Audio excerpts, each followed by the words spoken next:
Hai kawan malam, selamat datang kembali di channel ini. Channel ini bukan hanya sekedar membawakan cerita horor, melainkan ini adalah tempat di mana kisah nyata, urban legend, dan pengalaman mistis dari seluruh Indonesia disuarakan kembali dengan cara yang membuatmu merasa tidak sendirian. Di balik setiap kisah, ada kebenaran yang lebih menyeramkan dari fiksi. Dan kami di sini untuk menyuarakannya dalam gelap, pelan, dan menusuk sunyi. Dengarkan seperti radio malam, matikan lampu, pasang headset, dan jangan lihat di sampingmu.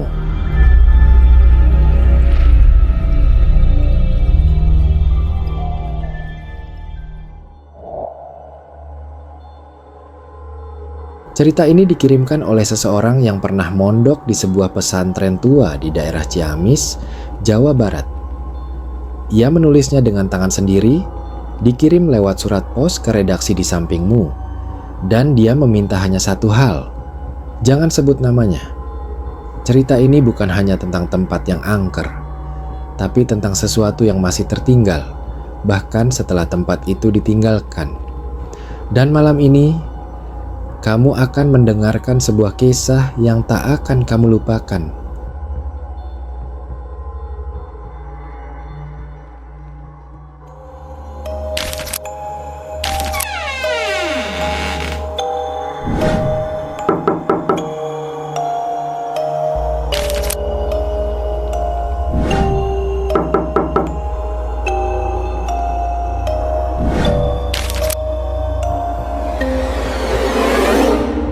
Aku ada di sampingmu.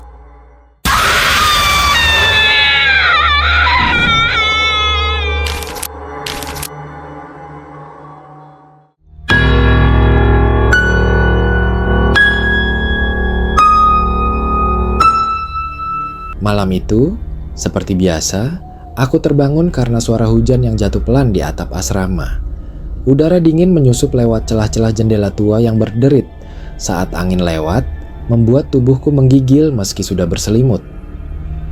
Suasana seperti ini sudah jadi hal yang lumrah. Hujan malam, dingin menusuk, dan angin yang mendesir perlahan. Tapi entah kenapa, malam itu terasa lebih sunyi dari biasanya. Seperti ada sesuatu yang tidak terlihat sedang mengawasi dari kejauhan. Waktu di jam dinding menunjukkan pukul 1.47, hampir jam 2 pagi. Aku berniat kembali memejamkan mata, tapi ada sesuatu yang membuatku tetap terjaga. Lalu samar-samar, terdengar suara pelan dari arah mushola. Bukan suara hujan, bukan pula angin. Ini suara lain, suara yang sejak dulu dilarang untuk dibahas. Suara yang, kata Ustadz Rahmat, jangan pernah kamu dengarkan, apalagi kalau kamu bangun jam 2 pagi. Namaku Reza. Waktu itu aku masih duduk di kelas 2 aliyah, usia di mana rasa ingin tahu seringkali lebih besar dari rasa takut. Pesantren tempatku belajar bukan pesantren modern dengan bangunan mewah dan fasilitas lengkap. Tempat itu sudah berdiri sejak tahun 60-an. Dan sebagian besar bangunannya masih asli, belum banyak direnovasi. Dindingnya terbuat dari batu bata merah yang mulai rapuh, kusen pintunya tebal dan berderit tiap kali dibuka, dan setiap sudut bangunan memancarkan kesan tua yang menyimpan banyak cerita. Yang paling mencolok dari semua bangunan itu adalah mushola kecil di ujung kompleks, tepat di belakang aula utama. Kata orang, dulu mushola itu digunakan untuk tafakur oleh para kiai sepuh, tempat yang dianggap paling sakral. Tapi selama aku mondok di sana, mushola itu selalu terkunci rapat. Bahkan untuk sholat berjamaah pun kami selalu menggunakan aula. Santri-santri senior bilang, mushola itu sudah tidak dipakai sejak terjadi peristiwa yang disebut malam gelap 20 tahun lalu. Tapi setiap kali aku bertanya lebih lanjut, mereka hanya diam atau mengalihkan pembicaraan. Tapi malam itu, saat suara hujan makin deras dan angin sesekali menampar jendela, detik jam berdetak pelan menuju angka 2. Suasana begitu hening, sampai aku bisa mendengar napasku sendiri. Dan di antara suara hujan, terdengar lagi suara itu. Samar, pelan, tapi jelas. Seperti seseorang sedang membaca Al-Quran dengan tartil, Lantunan ayatnya mengalun lembut namun menembus dada. Aku sempat menahan napas, mencoba memastikan apa aku tidak salah dengar. Awalnya, aku mengira itu suara Ustadz Rahmat. Mungkin beliau sedang qiyamul lail seperti biasa. Tapi makin aku dengarkan, suaranya terdengar terlalu berat, terlalu tua. Ada gema aneh di setiap bacaan yang membuat jantungku berdebar tidak karuan. Bukan suara manusia biasa, pikirku. Dan yang paling membuat bulu kuduku berdiri, suara itu datang dari arah mushola yang terkunci. Aku yakin betul, karena jendela kamarku menghadap langsung ke sana, dan tidak ada seorang pun yang memiliki akses ke mushola itu sejak lama. Rasa penasaran dalam diriku perlahan mengalahkan rasa takut. Jantungku berdetak kencang, tapi kakiku seperti bergerak sendiri. Aku keluar kamar dengan langkah pelan, berusaha tidak menimbulkan suara. Koridor asrama begitu gelap malam itu, nyaris tanpa penerangan. Lampu-lampu gantung yang biasanya menyala redup kini hanya tinggal 1-2 yang berkedip lemah, seperti hampir mati. Bayangan dinding memanjang seiring gerakanku, menciptakan kesan seolah-olah aku tidak berjalan sendirian. Langkah kakiku bergema di atas lantai ubin yang dingin dan lembab. Setiap suara tapak kaki seperti dipantulkan oleh dinding tua yang menyimpan banyak rahasia. Sampai akhirnya aku tiba di depan mushola itu, dan mataku langsung membelalak. Pintu kayunya yang biasanya terkunci rapat, kini terbuka sedikit, menyisakan celah. Dari celah itu keluar cahaya temaram yang hangat, seperti dari lampu minyak kuno. Dan suara mengaji itu makin jelas. Tapi semakin aku mendengarnya, semakin aneh rasanya. Irama tartilnya memang mirip, tapi ayat-ayatnya terdengar asing. Bukan dari Al-Quran. Aku hafal banyak surah, aku tahu tajwid, tapi yang ini terasa salah. Seolah bukan bacaan suci yang dia lantunkan, melainkan sesuatu yang lain, sesuatu yang tidak seharusnya dibaca. Aku mengintip ke dalam lewat celah pintu yang terbuka sedikit. Ruangan mushola itu sempit dan pengap, tapi di balik bayangan temaram, mataku menangkap sesuatu yang membuat jantungku hampir berhenti. Di tengah ruangan, duduk seorang sosok berjubah putih, membelakangi pintu, menghadap kiblat. Rambutnya panjang menjuntai sampai punggung, kusut dan basah seperti habis diguyur hujan. Tubuhnya gemetar perlahan, seakan setiap getarannya selaras dengan irama bacaan yang mengalun. Tapi bacaan itu tak menenangkan, justru semakin membuat dadaku sesak, seolah ada beban tak terlihat yang menindih dari langit-langit. Tapi yang membuatku hampir muntah, bukan sosok itu, melainkan apa yang ada di sekelilingnya. Belasan santri lain duduk bersila dalam diam yang mengerikan. Mereka tidak bergerak sedikit pun, seolah tubuh mereka telah kehilangan kendali. Wajah mereka kosong, benar-benar seperti topeng tanpa jiwa. Kulit mereka pucat seperti lilin. Mata mereka menatap lurus ke satu titik tanpa berkedip. Mereka membentuk lingkaran sempurna, dan di tengah lingkaran itu menyala api kecil. Api yang anehnya tidak mengeluarkan asap. Panasnya bahkan tidak terasa dari tempatku berdiri. Aku ingin berteriak, ingin lari, tapi tenggorokanku seperti terkunci rapat. Tak ada suara yang bisa keluar. Tiba-tiba, suara mengaji itu berhenti. Hening mendadak mengisi ruangan, dan waktu seperti ikut membeku. Sosok berjubah putih itu tidak bergerak untuk beberapa detik yang terasa sangat panjang. Lalu perlahan, sangat perlahan, ia menoleh. Gerakannya kaku, seperti kepala yang diputar paksa melebihi batas alami manusia. Dan ketika akhirnya wajahnya menghadap ke arahku, tubuhku langsung lemas. Wajah itu tidak punya mata, hanya dua rongga gelap yang kosong, dalam seperti lubang tak berdasar. Tatapannya tak terlihat, tapi entah bagaimana aku merasa sedang dipandangi langsung dari kegelapan. Dari mulutnya yang terbuka lebar, keluarlah suara berat, dalam dan menggema.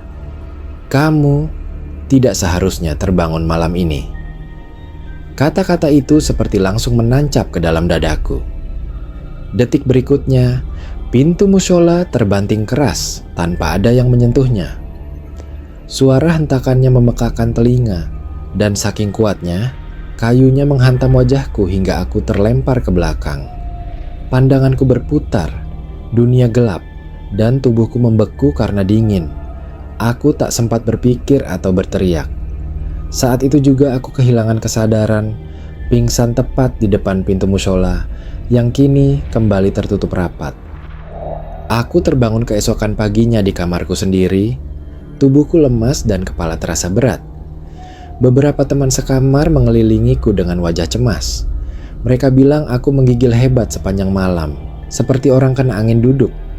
Wajahku pucat, dan lebih dari itu, mereka bilang dari mulutku keluar darah. Aku sendiri tak ingat bagaimana bisa kembali ke kamar. Yang aku ingat hanya gelap, dingin, dan suara itu. Suara yang tak seharusnya ku dengar. Saat aku ceritakan semuanya pada Ustadz Rahmat, ia tidak terlihat terkejut. Dia hanya mengangguk pelan, lalu menatapku dengan sorot mata yang berat dan letih. Dengan suara rendah namun tegas, ia berkata, "Kamu baru saja melihat apa yang tak boleh dilihat. Mushola itu bukan lagi milik kita." Sejak malam itu, hidupku tak pernah benar-benar tenang. Setiap malam, sekitar pukul 2, aku selalu mendengar suara azan dari arah mushola. Tapi azan itu tidak seperti azan biasa. Nadanya melengking dan menggema, seperti keluar dari dasar sumur tua. Suara yang anehnya terdengar sangat jauh, namun juga terlalu dekat. Seolah-olah datang dari dalam kepalaku sendiri. Aku ingin pergi dari tempat ini. Ingin pulang, meninggalkan semuanya dan kembali ke rumah, ke pelukan keluargaku. Tapi setiap kali aku mencoba mengajukan izin, selalu ada saja halangan yang terasa tak masuk akal. Pernah suatu pagi aku demam tinggi mendadak, padahal malam sebelumnya aku sehat-sehat saja. Di lain waktu, ayahku yang biasanya bisa menjemput, tiba-tiba tak bisa datang karena urusan mendadak yang tak dijelaskan. Bahkan satu kali, mobil jemputanku mogok di tengah jalan. Padahal tak ada kerusakan apapun. Semua itu terasa seperti kebetulan, tapi terlalu sering untuk disebut kebetulan. Seolah ada sesuatu yang tak ingin aku pergi, yang ingin aku tetap tinggal di pesantren ini. Dan yang paling membuatku kehilangan kendali adalah kenyataan bahwa setiap malam, tepat jam 2 pagi, aku selalu terbangun. Suara itu selalu datang, entah mengaji atau seperti suara orang membaca kitab kuno. Tapi kadang yang terdengar hanyalah tawa kecil, tertahan, lirih, namun menggema seakan berputar-putar di dalam kepalaku. Aku menutup telinga, tapi suara itu tetap ada, dan yang paling menyiksa adalah mimpi-mimpiku. Selalu sama, aku berdiri di tengah lingkaran santri dengan wajah kosong, dan di tengah mereka, api kecil itu terus menyala, seolah memanggilku untuk bergabung. Sampai akhirnya, aku merasa tak sanggup lagi. Suatu malam, dengan tubuh gemetar dan kepala penuh bisikan, aku nekat keluar dari asrama. Malam itu lebih gelap dari biasanya, seperti bulan pun enggan menampakkan diri. Aku membawa botol berisi minyak tanah dan sepotong sumbu. Tujuanku hanya satu, membakar pintu mushola itu. Aku pikir, kalau pintunya lenyap, kalau tempat itu hancur, mungkin semuanya bisa berhenti. Mungkin suara-suara itu akan hilang. Aku siramkan minyak ke seluruh permukaan pintu. Tanganku bergetar saat menyalakan korek. Saat api menyala dan lidah apinya menjilat kayu, aku sempat merasa lega. Sampai aku mendengar jeritan. Bukan satu jeritan, tapi banyak. Ratusan, mungkin ribuan. Suara meronta, menjerit, merintih dari balik tembok dan lantai mushola. Jeritan yang membuat jiwaku seperti ditarik ke dalam kegelapan. Malam itu, aku pingsan lagi. Dan ketika aku sadar keesokan harinya, mushola itu masih berdiri utuh. Tidak terbakar. Tidak ada bekas api sama sekali. Tapi di lengkung pintunya, muncul ukiran huruf-huruf Arab yang tak bisa kupahami. Seolah baru muncul semalam. Sejak hari itu, aku tidak pernah lagi bisa tidur nyenyak. Bahkan saat terpejam pun, aku tetap merasa dilihat. Dan sekarang, 10 tahun setelah semua kejadian itu, aku menulis ini dari sebuah kamar kos sempit di kota kecil yang jauh dari manapun. Aku tak pernah kembali ke pesantren itu. Bahkan hanya mendengar namanya disebut saja, sudah cukup membuat jantungku berdebar. Tapi meski aku sudah pergi jauh, sesuatu dari tempat itu masih mengikutiku, karena setiap malam, tanpa pernah absen, tepat jam 2 pagi, aku selalu terbangun. Tidak peduli seberapa lelah tubuhku, tidak peduli seberapa dalam aku tertidur. Aku selalu terjaga di jam yang sama, dan selalu terdengar suara orang mengaji. Padahal aku tinggal sendirian, tak ada masjid di dekat sini, tak ada mushola. Bahkan dinding kamar ini tipis. Aku bisa mendengar suara tetangga batuk, tapi suara ini tidak berasal dari luar. Suara itu terdengar seperti datang dari dalam ruangan, dari sudut tergelap. Kadang aku merasa suara itu tepat di belakangku. Aku tahu, aku belum benar-benar lepas dari mereka. Mereka yang mengaji dalam kegelapan, mereka yang masih menungguku, masih menunggu lingkaran itu utuh kembali. Jadi kalau suatu malam kamu terbangun jam 2 pagi dan kamu mendengar suara mengaji dari ruangan kosong, jangan buka mata, jangan dengarkan. Dan yang paling penting, jangan pernah coba mencari dari mana asalnya.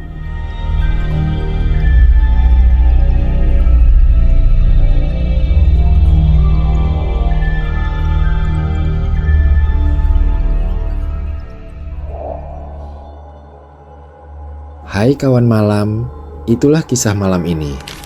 Jika kamu merasa merinding, mungkin bukan hanya karena ceritanya, tapi karena sesuatu atau seseorang yang sedang bersamamu saat ini. Jangan lupa untuk like, subscribe, dan nyalakan loncengnya agar kamu tidak sendirian setiap kali malam datang. Sampai jumpa di cerita berikutnya. Dan ingat, jangan lihat ke sampingmu, karena mungkin ada sesuatu di sana.